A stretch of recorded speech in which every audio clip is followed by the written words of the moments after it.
So good day panelists. So we are the group 3 for the project development subject, and today we're going to test out our prototype, which made 2-in-1 hood for SMAU, which is detachable chipping hammer and steel brush.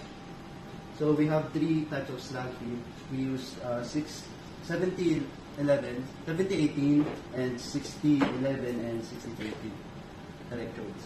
So first, we're going to test it out with the 70-18 for the chipping hammer mechanism.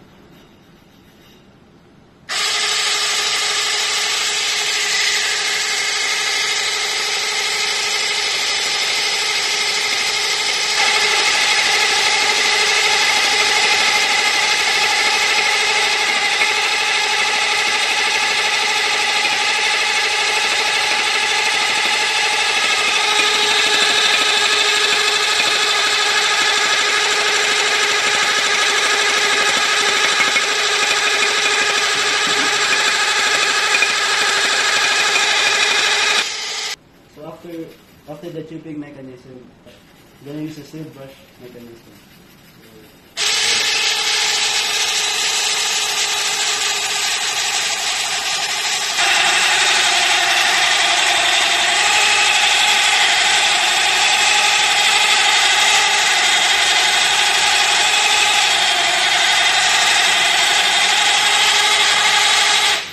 So for the steel brush, we recommend to adjust the voltage.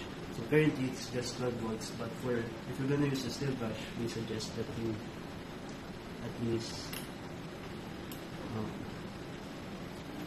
set it at 18 volts and above. Okay, so yeah.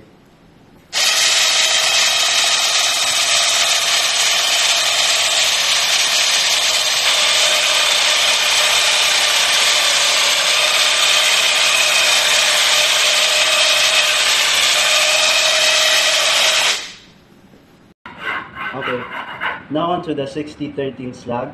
Gonna use the chipping hammer mechanism first, and then after gonna use the steel brush as well.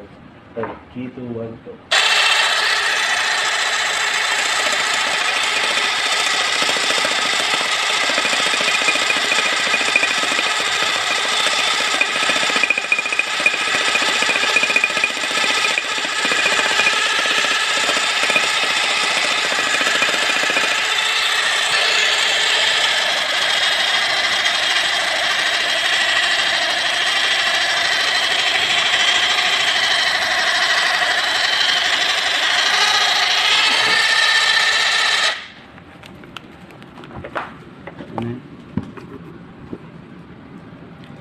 Very clean. So now on to our final slag, which is the 60-11.